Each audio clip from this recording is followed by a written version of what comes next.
आज हम जानेंगे कि ईश्वर कौन है, कहाँ है, कैसा है।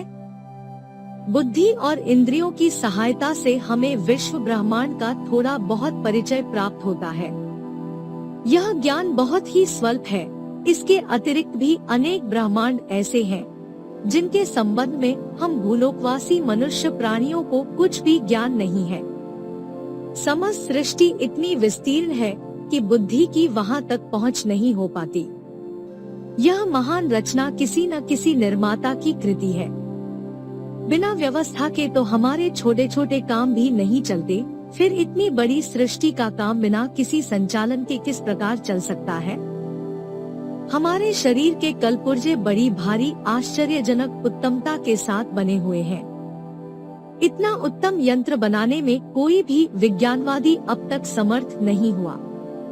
चलाने वाले जीव के निकल जाने पर यह बेशकीमती यंत्र भी बेकार हो जाता है।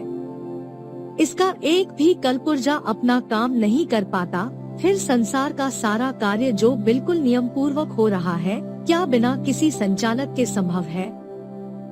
सूर्य, चंद्र, पृथ्वी, ग्रह, नक्षत्र इतने नियमबद्ध हैं कि कभी एक सेकंड का भी फर्क नहीं पड़ता। दिन के बाद रात होने की श्रृंखला कभी टूट नहीं पाती। बचपन के बाद जवानी, फिर बुढ़ापा आता है। पेड़ों में फूल के बाद फल निकलते हैं। गेहूं के बीज से गेहूं उत्पन्न होता है। ऐसा कभी नहीं होता कि गेहूं से चना पैदा हो या पहले फल आता हो और पीछे फूल निकलता हो। न कभी ऐसा ही होता है कि बच्चा पहले बुढ़ा हो जाए और फिर जवान हो। सारे काम बिल्कुल ठीक नियम से चल रहे हैं। कभी कभी भूकंप, दुर्भिक्ष, अतिवृष्टि, अनावृष्टि आदि अनियमितताएं दिखाई पड़ती हैं, पर यह सब एक विशेष नियम के आधार पर ही होता है। उन मूल नियमों के समझने वाले तत्वज्ञानी विवेकवानों को समस्त सृष्टि में एक रंच मात्र भी अव्यवस्था दृष्टिगोचर नहीं होती। इसलिए निस्संदेह इस सुव्यवस्था पूर्वक चलती हुई सृष्टि का चलाने वाला कोई अवश्य होना चाहिए। संसार एक यंत्र है। इसका संचालन करने वाली शक्ति को ही ईश्वर कहते हैं। मोटर, जहाज या रेल को बनाने वाला और चलाने वाला कोई विवेकवान मनुष्य होता है। इस सृष्टि को बनाने और चलाने वाली शक्ति ही ईश्वर है। यह ठीक है कि ईश्वर को हम इंद्रियों से अनुभव नहीं कर सकते, तो भी यह कहना अनुचित होगा कि ईश्वर नहीं है। बहुत सी वस्तुओं को हम प्रत्यक्ष अनुभव नहीं करते, तो भी अनुमान के आधार पर उनका अस्तित्व स्वीकार करना पड़ता है। इस समय जिस कलम को हाथ में पकड़कर यह पंक्तियां लिख रहे हैं, उसका कोई बनाने वाला है, यह बात हम इंद्रियों की सहायता से नहीं जान सकते। आँखों से वह दिखाई नहीं पड़ रहा है, तो भी अनुमान यह कहता है कि उसका बनाने वाला अवश्य रहा होगा। ईश्वर को छुआ या देखा नहीं जाता, तो भी उसकी कृतियां पुकार पुकार कर साक्षी दे रही है कि हमारा रचयिता कोई न कोई अवश्य है। भौतिक विज्ञानवादी इस शक्ति का नाम प्रकृति बताते हैं। अध्यात्मवादी इसी को ईश्वर कहते हैं। जिन्हें आज अनीश्वरवादी कहा जाता है, असल में वे भी ईश्वर को स्वीकार करते हैं। मतभेद ईश्वर के गुण, कर्म और स्वभाव के संबंध में है। ऐसे मतभेद तो हर संप्रदाय दूसरे संप्रदाय के साथ रखता है, परंतु वह अनीश्वरवादी नहीं कहा जाता।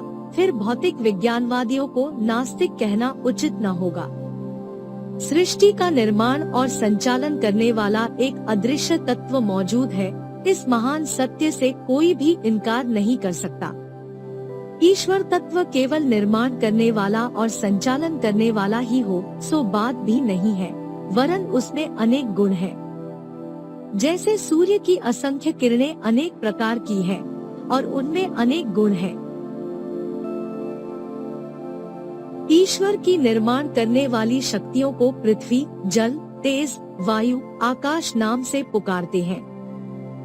इन पंचभूतों से जड़ पदार्थ का, विवेक रहित वस्तुओं का बनना बिगड़ना होता है। निर्जीव रचना के अतिरिक्त सजीव रचना है, जिसे प्राणिजगत कहते हैं। जड़ और चेतन इन दो नामों से सृष्टि विभक्त है। चेतन प्राणियों में जीवन बनाए रहना, उन्नति करना तथा आनंद भोगना, यह 3 गुण है। चेतन शक्ति के इन 3 तत्वों को सच्चिदानंद नाम से पुकारते हैं। जैसे जड़जगत की रचना पंचभूतों की क्रियाशीलता है, वैसे ही चेतन जगत की मूल प्रकृति सच्चिदानंद तत्वों के कारण से है, और जड़ चेतन दोनों ही पक्षों की रचना करने वाले यह पृथक पृथक तत्व मूलक एक ही आद्य शक्ति की धाराएं हैं, एक ही सूर्य की किरणें हैं। कुछ दिन पहले विज्ञानवादी ऐसा समझते थे कि केवल पंचभूतों की एक विशेष प्रकार की रचना में अपने आप चैतन्यता आ जाती है, पर अब विज्ञानवादी अपनी भूल स्वीकार करते जाते हैं। उन्हें यह मानना पड़ रहा है कि जड़ तत्व ही सृष्टिकर्ता नहीं है, वरन यह पंचभूत भी एक आद्य शक्ति की धाराएं हैं। वह आद्य शक्ति अंधी, निर्बुद्धि या जड़ नहीं है, वरन विवेकवान, फलवान, व्यवस्था रखने वाली, संशोधन करने वाली, संतुलन को ठीक बनाए रहने वाली भी है।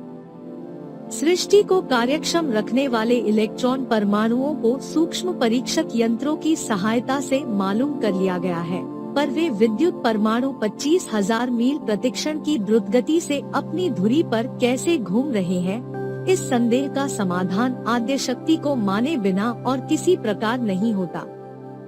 जैसे अग्नि, वायु आदि स्थूल तत्व सर्वत्र अदृश्य रूप से व्याप्त है, उसी प्रकार वह आद्य शक्ति इन जड़ पंचभूतों तथा अन्य चैतन्य तत्वों के भीतर अत्यंत सूक्ष्म होकर विराज रही है। बल्ब को जलाने वाली सूक्ष्म विद्युत शक्ति तार में रहती है। इस विद्युत को बनाने वाली सूक्ष्म शक्ति चुंबक में रहती है। चुंबक में क्रियाशीलता विश्वव्यापक अग्नि तत्व से आती है। एक शक्ति का निर्माण दूसरी सूक्ष्म बीज शक्ति से होता है। पंचतत्वों की भी एक बीज शक्ति है। उस बीज शक्ति के बिना वे भी बेचारे अपना काम करने में समर्थ नहीं हो सकते। अग्नि में गर्मी कायम रखने वाली भी कोई सत्ता है। उस आदि बीज शक्ति को ईश्वर कहते हैं। वह सूक्ष्म से सूक्ष्म है, किंतु उसी के द्वारा बने पदार्थ हमारे चारों ओर फैले पड़े हैं, इसलिए उसे स्थूल से स्थूल भी कहा जा सकता है। जो वस्तु जितनी सूक्ष्म होगी, वह उतनी ही व्यापक होगी। पंचभूतों में पृथ्वी से जल, जल से वायु, वायु से अग्नि और अग्नि से आकाश सूक्ष्म है, इसलिए एक दूसरे से अधिक व्यापक है। आकाश ईश्वर तत्व हर जगह व्याप्त है। ईश्वर की सूक्ष्मता सर्वोपरि है, इसलिए इसकी व्यापकता भी अत्यधिक है। विश्व में रंचमात्र भी स्थान ऐसा है जहाँ ईश्वर न हो। अणु में उसकी महत्ता व्याप्त हो रही है। स्थान विशेष में ईश्वर तत्व की न्यूनाधिकता हो सकती है। जैसे चूल्हे के आसपास गर्मी अधिक होती है, इसलिए यह कहा जा सकता है कि उस स्थान पर अग्नि तत्व की विशेषता है। इसी प्रकार जलाशयों के समीप शीतल स्थान में अग्नि तत्व की न्यूनता कही जाएगी। जहाँ सत्य का, विवेक का, धर्म का आचरण अधिक है, वहाँ ईश्वर की विशेष कलाएं विद्यमान है। जहाँ आलस्य, प्रमाद, पशुता, अज्ञान है, वहाँ ईश्वर की न्यूनता कही जाएगी। संपूर्ण शरीर में जीव व्याप्त है। जीव के कारण ही शरीर की स्थिति और वृद्धि होती है, परंतु उसमें भी स्थान विशेष पर जीव की न्यूनाधिकता देखी जाती है। हृदय, मस्तिष्क, पेट आदि मर्म स्थानों पर तीव्र आघात लगने से मृत्यु हो जाती है, परंतु हाथ, पैर, कान, नाक, नितंब आदि स्थानों पर उससे भी अधिक आघात सहन हो जाता है। बाल और नाखून जीव की सत्ता से ही बढ़ते हैं, पर उन्हें काट देने से जीव को कुछ हानि नहीं होती। संसार में सर्वत्र ईश्वर व्याप्त है। ईश्वर की शक्ति से ही सब कार्य होते हैं, परंतु सत्य और धर्म के कामों में ईश्वरत्व की अधिकता है। इसी प्रकार पाप प्रवृत्तियों में ईश्वरीय तत्व की न्यूनता समझी जानी चाहिए। धर्मात्मा, मनस्वी, उपकारी, विवेकवान और तेजस्वी महापुरुषों को अवतार कहा जाता है, क्योंकि सत्यनिष्ठा के आकर्षण से ईश्वर की मात्रा उनके अंतर्गत अधिक होती है। अन्य पशुओं की अपेक्षा गौ में तथा अन्य जातियों की अपेक्षा ब्राह्मण में ईश्वर का अंश अधिक माना गया है, क्योंकि इनकी सत्यनिष्ठा, उपकारी स्वभाव ईश्वर शक्ति को बलपूर्वक अपने अंदर अधिक मात्रा में खींचकर धारण कर लेता है। उपर्युक्त पंक्तियों में बताया जा चुका है कि संपूर्ण जड़ चेतन शक्ति का निर्माण, नियंत्रण, संचालन और व्यवस्था करने वाली आद्य बीज शक्ति को ईश्वर कहते हैं। यह संपूर्ण विश्व के तिल-तिल स्थान में व्याप्त है, परंतु सत्य की, उपकार की, विवेक की, कर्तव्य की जहाँ अधिकता है, वहाँ ईश्वरीय तत्व अधिक है। जिन स्थानों में अधर्म का जिन अंशों में समावेश है, वहाँ उतने ही अंश में ईश्वरीय सत्ता की न्यूनता है। ईश्वर कौन है, कहाँ है? इन दो प्रश्नों का उत्तर उपर्युक्त पंक्तियों में मिल जाता है। अब एक प्रश्न रह जाता है कि ईश्वर कैसा है? नीचे की पंक्तियों में इस संबंध में कुछ प्रकाश डालने का प्रयास किया जा रहा है। सृष्टि के निर्माण में ईश्वर का क्या उद्देश्य है, इसका ठीक ठीक कारण जान लेना मानव बुद्धि के लिए अभी तक शक्य नहीं हुआ। शास्त्रकारों ने अनेक अटकलें इस संबंध में लगाई है, पर उनमें से एक भी ऐसी नहीं है जिससे पूरा संतोष हो सके। सृष्टि रचना में ईश्वर का उद्देश्य अभी अज्ञेय बना हुआ है। भारतीय अध्यात्मवेत्ता इसे ईश्वर की लीला कहते हैं। खेल खेल में उसने इच्छा की कि मैं एक हूँ, बहुत हो जाऊं, इसलिए उस अदृश्य शक्ति ने दृश्य संसार की अधिक रचना कर डाली। एकोहम बहुश्याम की उक्ति पर ही अभी हमें संतोष करना होगा।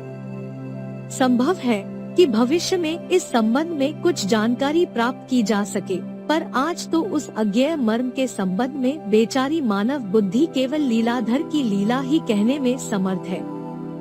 चैन्य सृष्टि के संबंध में ईश्वर की क्या इच्छा है, इस संबंध में विकासवाद की खोज के बाद बहुत कुछ पता चल जाता है।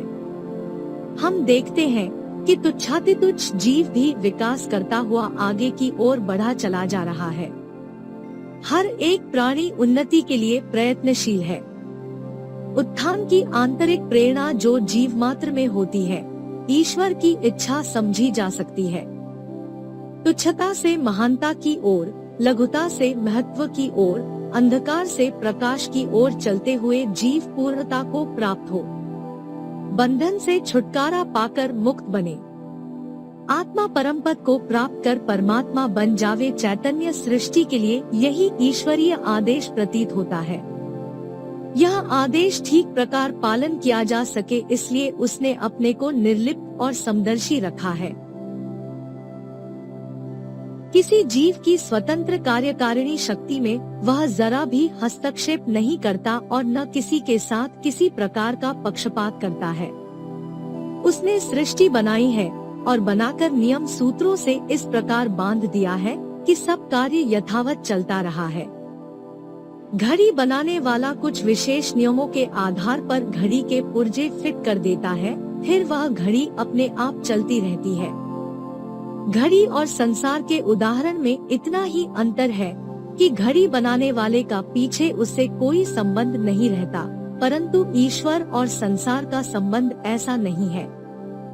ईश्वर सृष्टि में व्यापक है और अपने निर्धारित नियमों के अनुसार चलती हुई सृष्टि को निर्लिप्त होकर साक्षी भाव से देखता रहता है। जीवों को कार्य करने की पूरी स्वतंत्रता उसने दी है और साथ ही उसके पीछे चित्रगुप्त देवता बांध दिया है जो यथावत कर्मफल देता चले। गायें चराने वाले ग्वाले लोग किन्हीं गायों के गले में मोटी लकड़ी बांध देते हैं। अगर गाय अनुचित रूप से भागदौड़ करती है तो गले में बंधी हुई लकड़ी उसके घुटनों में तड़ातड़ अपने आप लगती है। कर्म का फल अपने आप मिलता रहता है और चराने वाला ग्वाल वृक्ष की छाया में बैठा हुआ यह सब दृश्य देखता रहता है। ईश्वर भी जीवों के साथ ऐसा ही व्यवहार करता है। उसने हर चीज के लिए एक व्यवस्था बना दी है। उस व्यवस्था को स्वभावत सब जानते हैं। कहीं बाहर जाकर सीखने की आवश्यकता नहीं पड़ती। अंतःकरण की पुकार एक निर्दोष धर्मशास्त्र है जिसे हर जीव अपने साथ जन्म से ही पाता है। धर्माचरण करने वाले अपनी यात्रा आनंद पूर्वक जारी रखते हुए परमपद तक पहुंच जाते हैं। बदमाशी करने वालों के यथावत कर्मफल उसके साथ रहने वाला चित्रगुप्त देवता देता चलता है। दौड़ने वाली गाय अपने गले में बंधी हुई लकड़ी से अपने आप अपने पैर घायल करती चलती है। यह बात भली प्रकार स्मरण रखने की है। ईश्वर ने सर्वोत्तम शक्तियाँ देकर शरीर, मन, बुद्धि, इंद्रियों से सुसज्जित करके जीव को जीवन संग्राम में विजय प्राप्त करने के लिए भेजा है। साथ ही पूरी स्वतंत्रता भी प्रदान की है। ईश्वर कर्म करने के स्वतंत्र अधिकार से किसी को रत्ती भर भी वंचित नहीं करता है और न कर्मफल के लिए चित्रगुप्त की जो व्यवस्था है उसमें किसी प्रकार का हस्तक्षेप करता है। इस प्रकार ईश्वर कैसा है?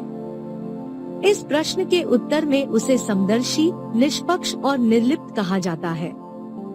उस आद्य बीज शक्ति परमात्मा की अनेकानेक सूक्ष्म शक्तियों को प्राप्त करने के लिए अध्यात्म विज्ञान के तत्ववेत्ताओं ने साधना मार्ग का आविष्कार किया। साधना में ध्यान योग प्रधान है। ध्यान उसी वस्तु का हो सकता है जो स्थूल हो, इंद्रियों से अनुभव की जा सकती हो। शब्द, रूप, रस, गंध, स्पर्श में ध्यान के लिए रूप का स्थान सर्वोपरि है। ध्यान के लिए रूप का कल्पना आवश्यक प्रतीत हुई, इसलिए आचार्य ने मनोविज्ञान मर्म का ध्यान रखते हुए ईश्वर के रूप को कल्पना की। आमतौर से मनुष्य ने ईश्वर के लिए उन्नतिशील मनुष्य के ही रूप की कल्पना की है। राम, कृष्ण, विष्णु, शिव, गणेश, दुर्गा, लक्ष्मी आदि मनुष्य रूपधारी ईश्वर की प्रतिमाएं बनाई गई है, परंतु वास्तविकता ऐसी नहीं है। उस आद्य शक्ति को मनुष्य रूप धारिणी ही माना जाए और पशु पक्षी, कीट पतंग, वृक्ष वनस्पति रूप में न माना जाए तो यह अनुचित है। ईश्वर यदि मनुष्य है तो पशु पक्षी, कीट पतंग भी अवश्य है, या फिर एक भी रूप उसका नहीं है। ईश्वर के नाम पर जो कागज की छपी हुई तस्वीरें, धातु पत्थरों की बनी हुई मूर्तियों तथा ध्यानयोगियों की मानसिक कल्पना प्रतिमाएं दृष्टिगोचर होती है, वे सचमुच ही ईश्वर नहीं है, क्योंकि अत्यंत सूक्ष्म और व्यापक तत्व का एकत्रित मूर्त रूप नहीं हो सकता। यदि अग्नितत्व की एक मूर्ति बनाकर कहा जा कि यही पूर्ण अग्निदेवता है, तो यह बात असत्य समझी जाएगी, क्योंकि यदि एक ही स्थान पर अग्नि एकत्रित हो गई तो अन्य स्थानों पर उसका होना कैसे संभव है? यदि क्षीरसागर में शयन करने वाले विष्णु ही ईश्वर है, तो फिर क्षीरसागर से बाहर की व्यवस्था कौन करता है? इस प्रश्न का ठीक प्रकार समाधान न होने से अनेक ईश्वरवाद का मत चल पड़ा था। ब्रह्मा, विष्णु, महेश, गणेश आदि करोड़ों अलग अलग ईश्वर समझे जाने लगे थे। इस संबंध में पाठकों को निश्चित रूप से समझ लेना चाहिए कि ईश्वर तत्व के सूक्ष्म रूप की कल्पना नहीं हो सकती। स्थूल रूप की कल्पना वह हो सकती है जिसे विराट रूप कहते हैं। अन्य प्रतिमाएं या तो किन्हीं महापुरुषों की हैं, व ध्यानयोग के लिए बनाई गई उच्च आदर्श में मानसिक मूर्ति है। मूर्ति पूजा आवश्यक है, पर उसका उपयोग ध्यान साधना द्वारा मानसिक उन्नति के लिए है। तत्वज्ञान के जिस रूप को यत्र तत्र दिखाई पड़ने वाली कागज की तस्वीरों या धातु पत्थरों की मूर्तियों को ईश्वर मान लेने के लिए नहीं कहा जा सकता। इस प्रकार उस आद्य बीज शक्ति को ईश्वर तत्व को विद्युत, अग्नि एवं वायु के समान निराकर कहा है। एक शब्द में ईश्वर को सृष्टि का निर्माण, नियंत्रण तथा संचालन करने वाला, दाता, समदर्शी, निष्पक्ष, निर्लिप्त तथा निराकार कहा जा सकता है। वह किसी से प्रसन्न या अप्रसन्न नहीं होता, निंदा स्तुति उसके लिए समान है। सम्राट स्वयं किसी चोर को पकड़ने नहीं जाते और न राजभक्तों को पुरस्कार बांटते फिरते हैं। उनकी शासन व्यवस्था इस ढंग से बनी हुई है कि कानून के अनुसार लोग अपने कर्मों का दंड पुरस्कार पाते रहते हैं। अविनाशी ईश्वर के शासन का कार्यतंत्र नियम धर्म की धुरी पर घूमता रहता है और परमात्मा साक्षी रूप से निर्लिप्त होकर उसका अवलोकन करता रहता है।